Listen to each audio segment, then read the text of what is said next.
오늘도 하루의 첫 시간 우리 하나님 앞에 성별해 드리는 여러분 모두에게 우리 하나님께서 주시는 은혜와 또 사랑과 능력이 오늘도 함께 하시기를 주님의 이름으로 간절히 축원합니다. 오늘은 마태복음 3장의 말씀을 중심으로 주님의 오실 길을 예비하는 삶, 주님의 오실 길을 예비하는 삶이라는 제목으로 함께 말씀의 은혜를 나누기를 원합니다. 오늘 본문에 나오는 주인공은 세례 요한입니다. 우리가 아주 잘 알고 있는 사람이죠. 근데 오늘 본문 속에서 보면 그에 대해서 이렇게 소개를 합니다. 3절 말씀입니다. 그는 선지자 이사야를 통하여 말씀하신 자라 일러스되 광야에 외치는 자의 소리가 있어 이르되 너희는 주의 길을 준비하라 그가 오실 길을 곧게 하라 하였느니라. 오늘 세례 요한을 가리켜서 광야에 외치는 자의 소리다라고 말합니다. 그는 자신의 존재 자체로서 그는 소리를 담아냈고 그 소리를 다른 사람들에게 전하는 사람, 이 사람이 바로 세례 요한입니다. 그가 삶과 또 그가 음성으로 또 그가 전해야 했던 중요한 메시지는 과연 무엇이었을까? 그 뒤에 이렇게 말씀을 합니다. 너희는 주의 길을 준비하라 그가 오실 길을 곧게 하라 하였느니라. 주의 길을 준비하라 그가 오실 길을 곧게 하라. 이게 바로 세례 요한이 외치는 소리였습니다. 자, 길이라고 하는 건 뭐겠습니까? 주님께서 지금 다가오고 계시는데 그 길을 닦아내라는 거예요. 또 그 길을 고르게 만들라고 하는 거예요. 그 길이 도대체 무엇이길래요? 그 길에서 무슨 역사가 일어납니까? 만남이 일어나게 된다는 거예요. 경부고속도로, 그러면 서울과 부산, 이것이 그 길에서 만나게 되는 것과 같은 이치입니다. 산골짜기에 있는 마을들이요. 또 혹은 바닷가에서 동떨어져 있는 섬들이요. 다리가 놓아지게 되면 그 순간부터는 그곳은 더 이상 섬이 아니고 그것은 더 이상 산골짜기 안 되는 것과 같은 이치라는 것입니다. 주님께서 오십니다. 그러면 우리가 해야 될 일은 주님께서 오시는 그 길을 닫고 그 길을 고르게 만들어야 한다는 거예요. 오늘 그것을 삶으로 온전히 실천해가고 전했던 사람이 세례 요한이고 또 우리도 바로 다시 오실 주님을 맞이하기 위해서 길을 닫고 고르게 해야 되는 사람들이라고 하는 겁니다. 그렇다면 우리는 과연 어떻게 주님의 오실 길을 예비하는 삶을 살아갈 수 있을까요? 두 가지로 오늘 여러분들과 함께 좀 살펴보고 싶습니다. 자, 첫 번째로는요, 예수님에게로 돌이키는 삶이 있어야 한다는 겁니다. 예수님에게로 돌이키는 삶이 있어야 한다는 거예요. 어린 시절에 금요기도회 때 참 많이 불렀던 찬양이 있습니다. 아마 다 아실 거예요. 주님 뜻대로 살기로 했네. 주님 뜻대로 살기로 했네. 주님 뜻대로 살기로 했네. 뒤돌아서지 않으리. 이 찬양 여러분들 많이 불러보셨을 거예요. 그때에는요, 그냥 아무 생각 없이 불렀던 찬양입니다. 그런데 지금 와서 보면 굉장한 깊이 있는 찬양이고 울림이 있는 찬양이었습니다. 주님 뜻대로 살기로 했네? 뒤돌아서지 않으리. 뒤돌아서고픈 유혹이 많은 거예요. 뒤돌아고픈 그런 마음이 자꾸 들게 될 때, 나 주님 뜻대로 살아야지 라고 결단하고 나아가는 신앙인의 모습을 잘 설명해주고 있다는 거예요. 이게 바로 돌이키는 삶입니다. 자, 세례 요한은요, 이제 첫 번째 메시지를 전하기 시작합니다. 자, 2절 말씀을 보세요. 회개하라, 천국이 가까이 왔느니라. 천국이 가까이 온다고 말합니다. 저 멀리서 보였던 천국이 점점 지금 가까이 오고 있습니다. 어제보다 오늘 더 가까이 오게 되어졌다고 말하는 거예요. 그렇게 다가오고 있는 천국에 대해서 너는 어떤 반응을 하고 있는지를 묻고 있는 거예요. 지금 다가오는 천국 앞에 두 팔 벌려서 내가 맞이할 준비를 하고 있느냐? 아니면 뒤돌아서서 천국을 등지고 내가 다른 길로 달려가고 있느냐라고 하는 것을 물으면서 회개해라. 지금 다른 방향으로 가고 있다라고 한다면 너 인생의 방향을 천국을 마주보도록 바꿔. 이렇게 이야기하고 있는 거예요. 내게 다가오고 있는 은혜의 역사가 있는데 그 앞에서 도망치지 말고 두 팔 벌려 맞이하라는 거예요. 지금 당장에 그것이 두려워도, 지금 당장에 그게 힘에 겨워도 기회를 놓치지 말고 바로 그날을 맞이하라. 이렇게 요청하고 있는 겁니다. 이게 회개예요. 돌이킨다. 이 회개가 바로 오늘 세례 요한이 힘주어서 그의 목소리로, 그의 삶으로 외치고 있는 거고, 마찬가지로 오늘도 우리의 삶 속에서 이 회개의 역사를 삶에서 우리도 이루어가야 된다라고 하는 겁니다. 자, 이런 삶을 살아가게 될 때 오늘 그것을 좀 더 구체적으로 설명하더라는 거예요. 자, 8절의 말씀을 여러분 한번 보시면 좋겠습니다. 자, 8절에 뭐라고 이야기를 하고 있습니까? 그러므로 회개에 합당한 열매를 맺고 라고 말합니다. 회개했다면 거기에 걸맞는 열매를 맺어야 된다라고 말하는 거예요. 내가 술을 끊어야 되겠다 라고 말했으면 술 먹는 자리에 가는 게 아니죠. 그래야지 회개에 합당한 열매가 아닙니까? 내가 담배를 끊어야 되겠다, 내가 도박을 끊어야 되겠다, 예를 들면 그런 걸 끊게 된다라고 하면 내가 거기에 걸맞는 열매는 내가 그 자리 거기에 있지 않는 것이 된다라고 하는 거예요. 그게 회개에 합당한 열매죠. 또 10절도 보면 이렇게 말합니다. 이미 도끼가 나무 뿌리에 놓였으니 좋은 열매를 맺지 아니하는 나무마다 찍혀 불에 던져지리라. 좋은 열매를 맺어야만 한다라고 이렇게 다시 한번 이야기를 하고 있다라고 하는 거예요. 분명한 변화죠. 여러분은 다가오는 하나님의 나라, 또 이미 경험하고 있는 하나님의 나라, 이 하나님의 나라를 내가 받는 주인공으로서 어떤 변화를 여러분들은 경험하고 계십니까? 다른 사람 볼 게 아니라 내 삶에서 내가 과연 어떤 변화를 가지고 있느냐, 내가 예수 믿고 어떤 변화를 가지고 있느냐, 이것을 여러분들께서 날마다 점검하고, 특별히 오늘 이 아침엔 이것을 꼭 점검하셨으면 좋겠습니다. 예수님 믿고 달라졌다.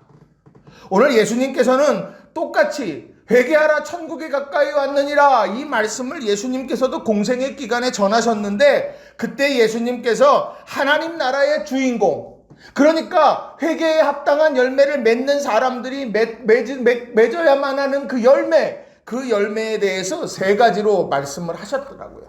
자, 세 가지를 말씀드리면 이렇습니다. 하나는요, 마태복음 5장 20절에 나오는 말씀입니다. 마태복음 5장 20절에 나오는 말씀을 보면 여기에 이렇게 기록하고 있어요. 내가 너희에게 이르노니 너희 의가 서기관과 바리새인보다 더 낫지 못하면 결코 천국에 들어가지 못하리라. 이렇게 말씀합니다. 자, 이 얘기는 무엇입니까? 내가 공의의 사람으로 살고자 하느냐? 하나님의 기준에 맞춰서 내가 살아가려고 애쓰느냐? 이렇게 묻는 거죠. 또 7장 21절에 나오는 말씀에도 보면 나더러 주여 주여 하는 자마다 다 천국에 들어갈 것이 아니요 다만 하늘에 계신 내 아버지의 뜻대로 행하는 자라야 들어가리라. 여기에 보면 주여 주여, 입술로만 주여 주여 하는 사람을 이야기하는 거예요. 우리가 주님 이름 부르는 거 귀한 거죠. 그런데 평생 부르기만 하다 끝난다는 거예요. 오늘 주여 주여 이렇게 외치면서 우리들이 해야 될 건 뭐냐? 내 아버지의 뜻대로 행하는 자가 되어져야 한다는 거예요. 우리가 입술로 사랑해야 합니다, 사랑합니다, 우리가 그렇게 이야기한다. 그럼 실제로 사랑해야 하는 거예요.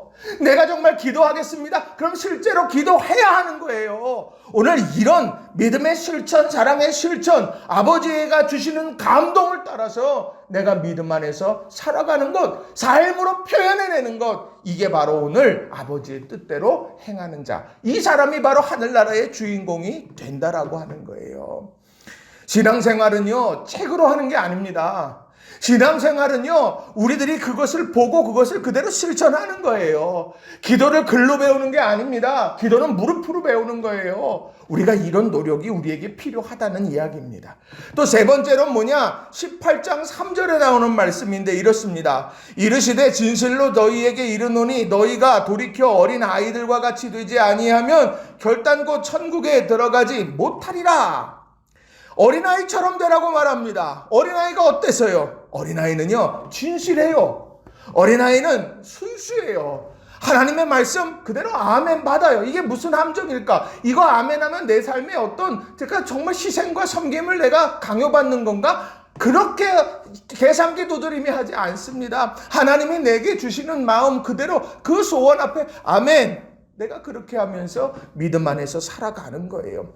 의, 그리고 믿음의 실천, 사랑의 실천, 그리고 어린아이처럼 순수하고 이런 열매를 오늘 예수님께서는 하나님 나라의 주인공들이 가져야 될 조건으로 말씀하시더라는 거예요.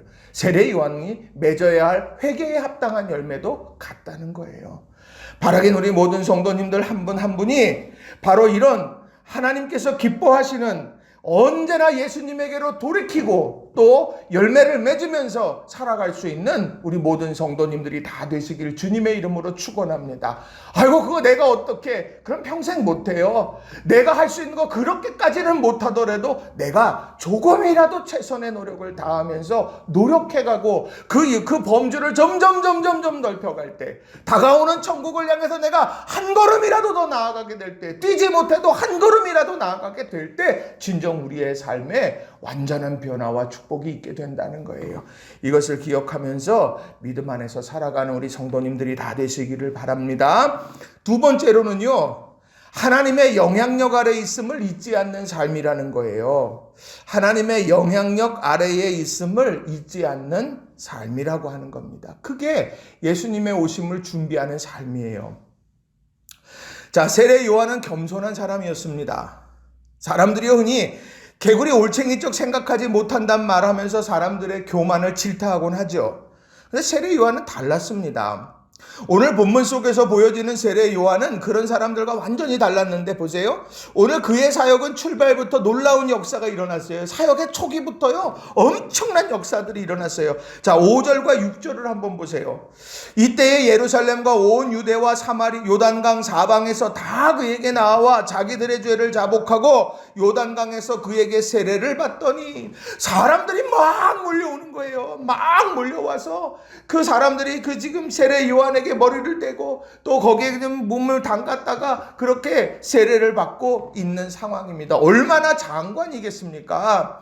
메뚜기와 석청을 먹으면서 초라한 행색, 그렇게 초라한 행색이요, 또 가죽 털옷 입고 초라한 행색으로 있었던 세례 요한인데 그에게 모든 사람들이 와서 지금 무릎 꿇고 지금 세례를 받는 거예요. 죄를 뉘우치면서 와요.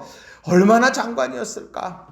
그런데 그런 상황에서요, 자기는 그런 자신이 분명한 자신의 위치를 이야기하더라는 거예요. 자, 11절 말씀, 이 말씀이 얼마나 가슴에 와닿는지 몰라요. 나는 너희로 회개하게 하기 위하여 물로 세례를 베풀거니와 내 뒤에 오시는 이는 나보다 능력이 많으시니 나는 그의 신을 들기도 감당하지 못하겠노라. 그는 성령과 불로 너희에게 세례를 베푸실 것이요 라고 말합니다. 그저 자기 자신은 회개하기 위해서 물로 세례를 베푸는 사람일 뿐이지 내 뒤에 한 분이 오시는데 그분이 능력이 많으시다. 그분은 성령과 불로 세례를 베푸실 거다. 나는 그분의 신을 들기도 감당할 수 없다고 그는 겸손하게 인정하고 있다는 거예요. 바로 이게 세례 요한의 아름다운 모습입니다. 자신이 지금 모든 것을 다 이루는 것 같지만 그 모든 것 위에 내가 딱 있는 것이 아니라 내 위에 하나님이 계시다라고 하는 것을 잊어버리지 않는 사람이라는 거예요. 겸손이라고 하는 게 뭘까요? 겸손이라고 했을 때 겸손은 그저 저 감사해요 그럼 뭐 괜찮습니다. 이게 겸손이 아닙니다. 그건 교양일 뿐이에요.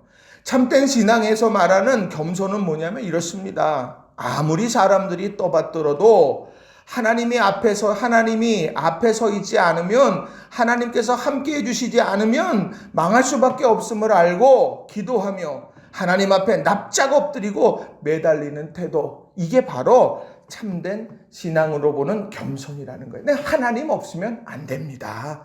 나는 하나님의 영향력 아래 언제나 머물기를 원합니다. 나는 전능자의 그늘 아래 머물기를 원합니다. 나 주님 없이는 살 수 없어요. 이렇게 말하는 것이, 이렇게 말하고 살아가는 것이 겸손이다 말할 수 있는 거예요.